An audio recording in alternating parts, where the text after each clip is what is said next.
Okay, we're learning the Sikha and Chelik Zayin, Parshas B'chukaisai, the first Sikha.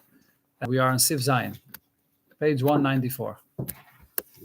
Okay, so here the Rebbe in this part of the Sikha is discussing, it's actually a Siyum on Masechta Tamid. The last thing it speaks about in the Masechta there is the song, the Mizmar, that the Levim would say every Shabbos, that we also say every Shabbos now.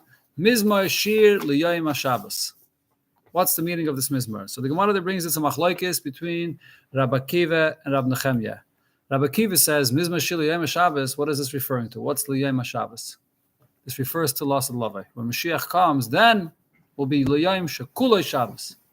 On that, Rab Nechemya says, all the other songs that the Levim sang during the week were all praising the Eibishter about the past, regarding what the Eibishter created in the world, all things about the past. Why here are we singing about the future? So therefore, Rabbi Nechemya says that Mizmor Shiur L'Yom HaShabbos also refers to the Shabbos when the Eibishter created the world. We're praising the Eibishter for Shabbos. Then the Gemara goes on to say a second point to explain the machlokes of Rabbi Nechemya and Rabbi Akiva. The Gemara goes on to say that the argument here is Yom HaShabbos is a singular term, one day. Yom. L'asad lavai. Is it going to be, we know that there's going to be a time period where the world is going to be charuv. Charuv is literally translated as destroyed, no world. Okay, now, we spoke about this already, what exactly this means. But there's an argument between Abaye and Rav Ketina, whether this means it's going to last for 1,000 years or for 2,000 years. How long is this time period of charuv going to be? Okay, so now the Gemara says that if it's 1,000 years, by Hashem, 1,000 years is a day. So therefore we could say Yom HaShabbos. It could be speaking about the future.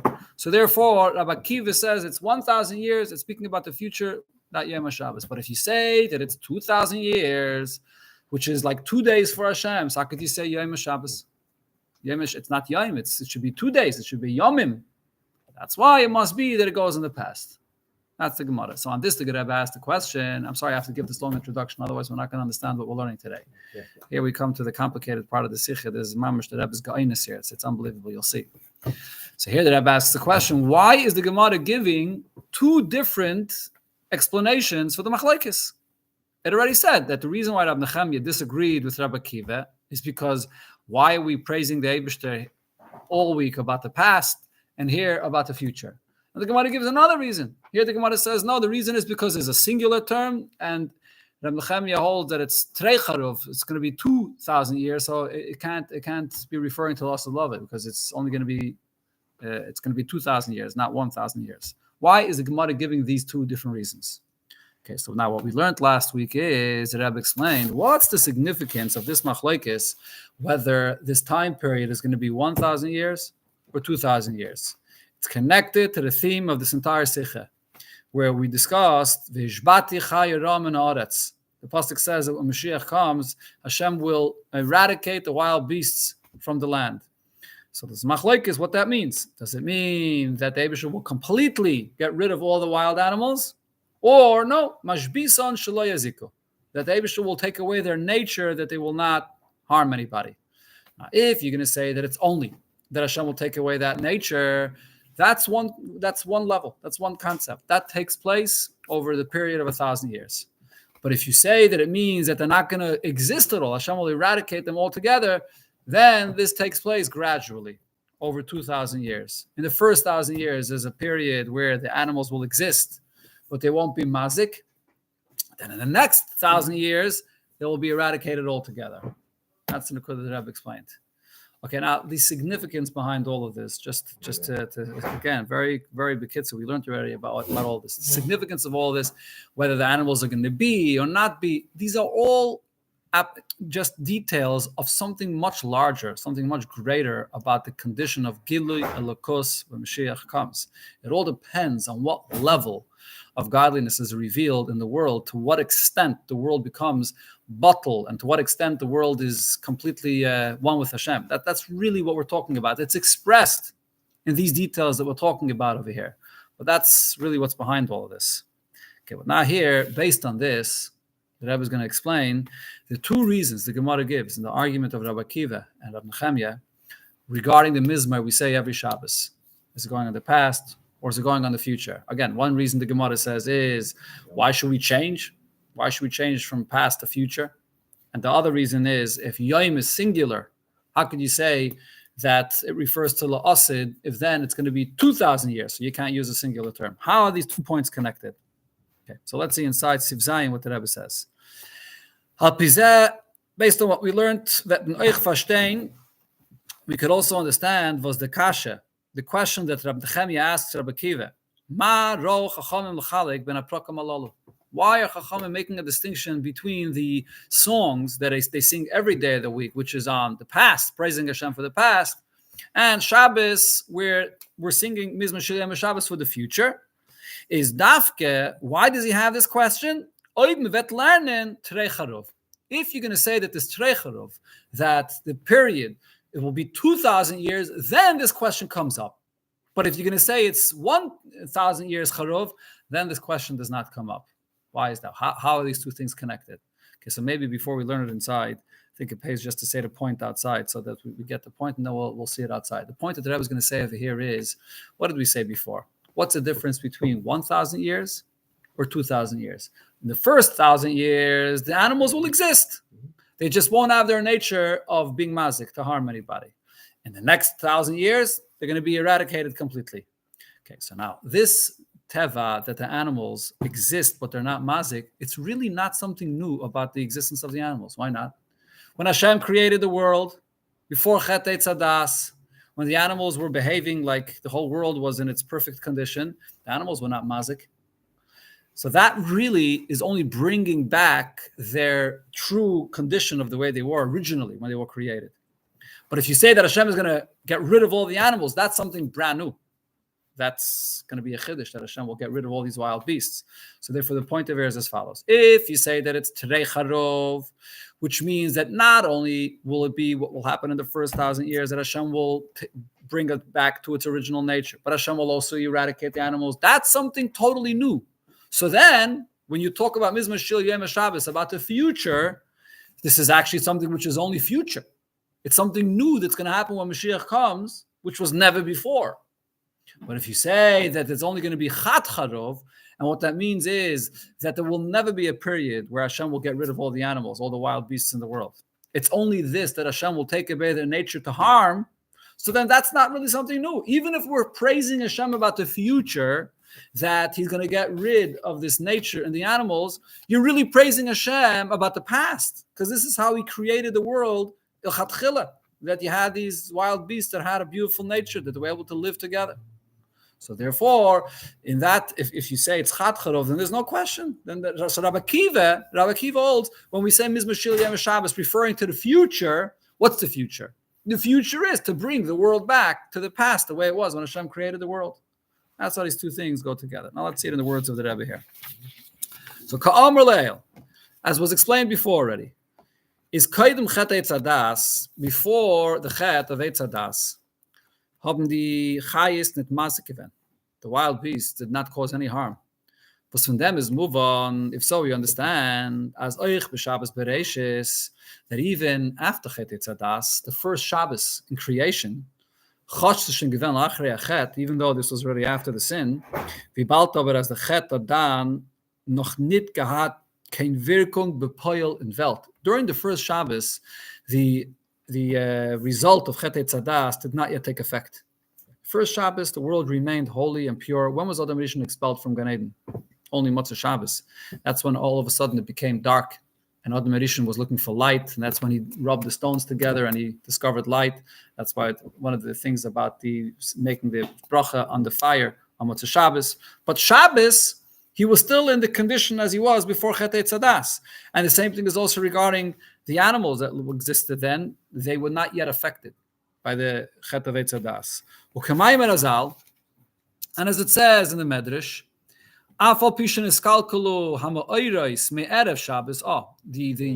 the lights did get affected from before Shabbos, but they actually did not. The kilkul, meaning the Chet Eitzadas, brought the it contaminated the entire world. So even though the contamination really happened before, but the effect that the light lost its brightness, that did not take place until Motzei Shabbos. Haben euch die Chayes dann noch nicht mazik gewesen. So therefore, the first Shabbos of creation, the wild beasts behaved perfectly. The lion, the wolf, and the lamb were able to coexist and live together. There was no problem. The first Shabbos of creation. If that's the case, it comes out as follows. As the Shvis if we're saying that when Mashiach comes, then the animals will behave. Is nicht kein neuer Inyan. This is not really something brand new. Which will happen only when Mashiach comes. Because this is just bringing back the true nature of creation the way it was in the past. When you remove the contamination of Chet Eitzadas from the world, so it's not only the wild beasts, it's Bechlal, the entire world goes back to its condition the way it was before. Right? So when you have the trees and everything that's producing, one of the things, it's not only regarding the animals. One of the things that happened after Chet Eitzadas is that Adam Rishon has to work hard to plant and to sow and to plant, and there's weeds that grow, and there's this very hard work, and so on. All of that does not apply once the world comes back to its perfect condition. The Shabbos Bereshis is a Event Canal. This already was the first Shabbos of creation. But the fact that it'll be something else, Shvisa, if Shvisa means that all these wild beasts will be completely eradicated, is a Nayir Inyan Legamri. That's something which is completely brand new. That's something which will only happen in the future. That's only the world wild beasts if they're not mazik. If they're not mazik. But they're not mazik, but they also don't serve Hashem. I guess their very existence, to some extent, you're right. You have a very good point. You have to say that the Eibush is getting rid of these wild beasts, even if they're not being mazik, because to some extent they're not fully expressing the unity of Hashem. If you have an entity that exists in the world that's not fully expressing the oneness of Hashem, so then it loses its to some extent. Azayim was mizagin to some extent. More than a cow, or more than a giraffe, or more than something else. Right. So that's a good question. It's a good question, especially if you say that Masbishan Shalei Aziku means, and one of the footnotes soon that RAbbi here explains, that it means that it's not just that their nature is restrained, that they're not going to be able to, it's completely transformed. Right. They won't even have any tendency or nature to be mazik b'chlal. They'll be just beautiful, calm, nice, petting pets. So there's literally nothing negative about them, seemingly. But you have to say, I mean, we know from what we learn in Chassidus that Ra in the world, or Tumah in the world, is not just something which is outrightly harmful and destructive. There's something about the very Metzias and the Yeshus. Yeah. You have to say that there's some something bedakas dedakas. With the maiden to be mazikin. Right. And then to take care, there has to be something there, bedakas dedakas, something subtle about their existence that's not yet, at least according to one opinion. Okay, so if that's the case, that these wild beasts will be removed, lost at love, that's something completely new.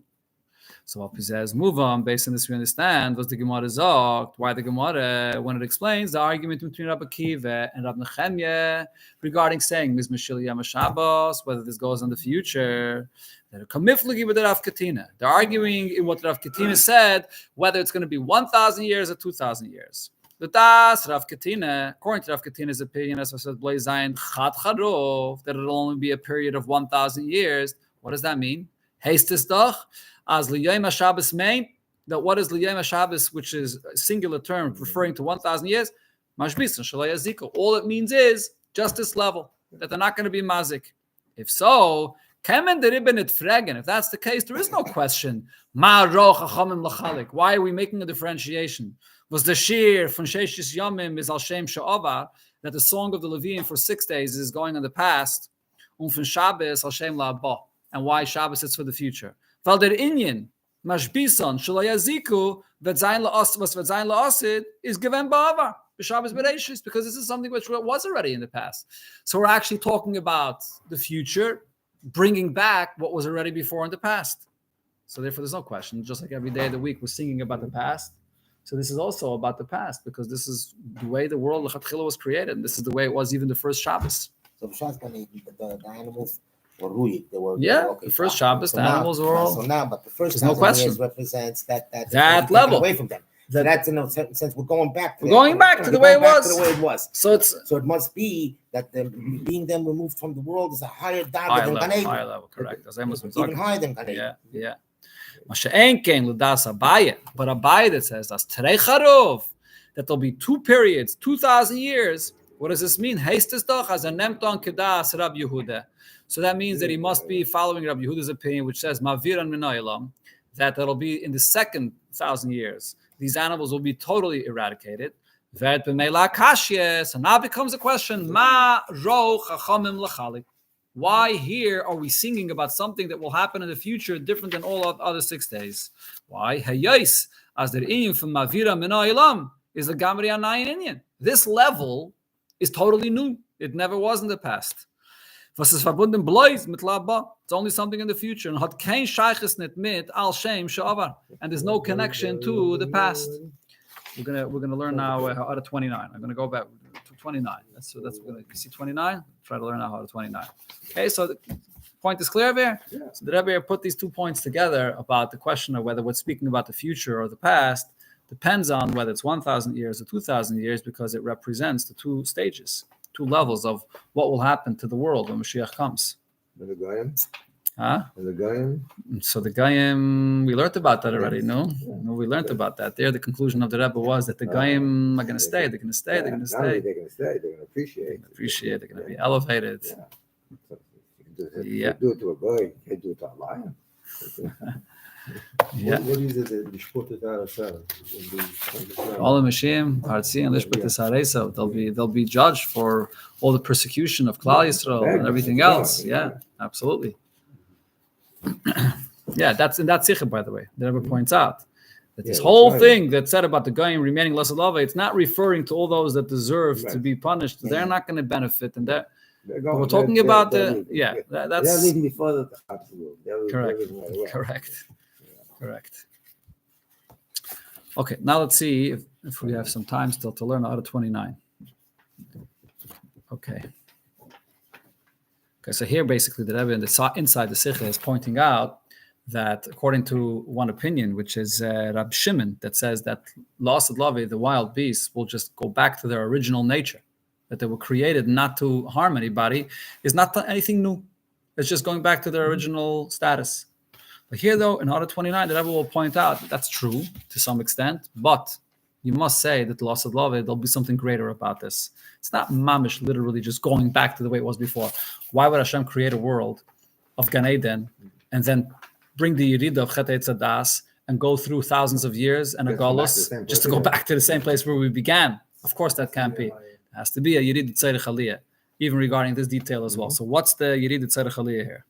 Mikol Makayim, 29. Shalom Mikol Makayim, we must say, Yesh Maila b'mashbisin shelo yaziku. There's a big advantage to this, that they won't be harming. Sheyeh b'yoyim shekulei Shabbos, when Mashiach comes, ala shvisa sheb'Shabbos bereishis. On this, that they did not harm the first Shabbos of creation, la'achre Chet Eitzadas, which was already after Chet Eitzadas. Shelachain svira leila Rabbi Yehuda mishum Rabbi Akiva. Therefore, Rabbi Akiva holds that liyayim shekulei Shabbos v'lo Hashem sheshavas. Even though it's talking about the past and the future, but what is Rabbi Akiva focusing on? He's focusing on the future. If the past and the future are the same, so why are we only talking about the future? There must be an advantage to the future. And that is, Kishvisa Samazikim b'Shabbos Bereishis, because it's the first Shabbos of creation, when animals did not harm, on that Shabbos, it was just temporary. It was already after Chet Eitzadas. So that condition was already, the kilkul, the contamination of the world was already in effect. But it didn't actually get expressed. The Eibush sort of restrained it until Matzah Shabbos, but it's all just temporary. But when Hashem takes away this nature of harming from the animals, when Mashiach comes, that evil, that bad nature is taken away completely. It actually becomes completely transformed. The Yisayim Mizu, here the Rebbe clarifies and says furthermore, Mashbisan shalei aziku de la'asad lavai, this level of these animals not harming when Mashiach comes, naile yaser, it's on a higher level, gamekamoshai, but chilas abriya koydem achet. It's actually even greater than what the condition of these animals before Chet Eitzadas. Now that wasn't a temporary status. The first Shabbos, the fact that the animals were mazik was temporary because the world was already after the contamination of Chet Eitzadas. But before that, seemingly that was. It was supposed to stay that way if Adam Rishon wouldn't have messed up. But still, La'asad Lavai is on a high level even before Chet Eitzadas. And the reason is, in addition to the point, they were created without this nature. The keves, that is. So what that really means is that a wolf and a lamb in their original nature are one and the same thing. There's nothing novel about this. To say that a wolf is not going to be mazik, it's the same like a keves. It's the exact same thing. A lamb is not harming anybody. A wolf does not harm anybody. Such a creation did not exist in the world at all.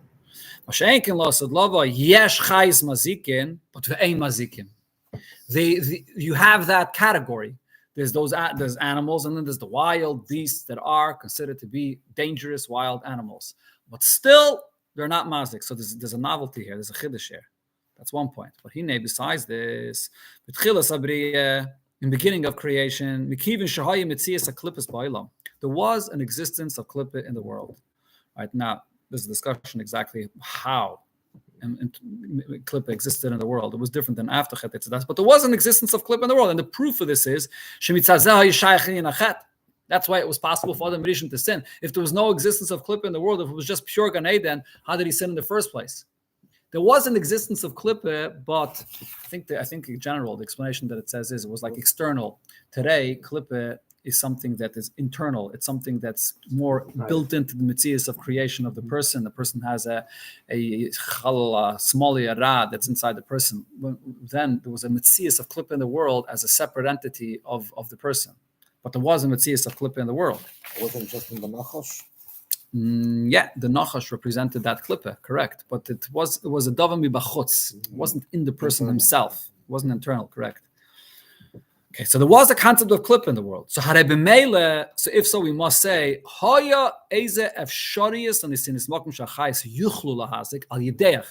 there was this potential, there was this possibility that if there'll be a chet, then these animals will turn into being wild. Meaning the fact that these animals, after the chet changed and became wild, dangerous animals, was really something that you must say was there even before, subtly, potentially. The fact that it came out afterwards, it's not this new nature that Hashem gave them. It's something that was there before, but before it was just in potential, but it wasn't expressed. Then, after the Chet Eitzadas, it came out. But when Mashiach comes, when the spirit of impurity is totally removed from the world, so all these wild beasts with their bad nature is going to be completely, totally refined. So therefore, it's a whole different story. Here, it's not something that, like I said, that you can like an escafia, that they're being restrained, that they shouldn't be able to be mazik b'payal. They're actually going to completely be changed, and so therefore, it's much greater than the way it was in the past. Yeah, these animals are going to be balchuvas, unbelievable, huh? Yeah. Rebbe is Matzaynet had the Maimah before from the Friedrich Rebbe. The guf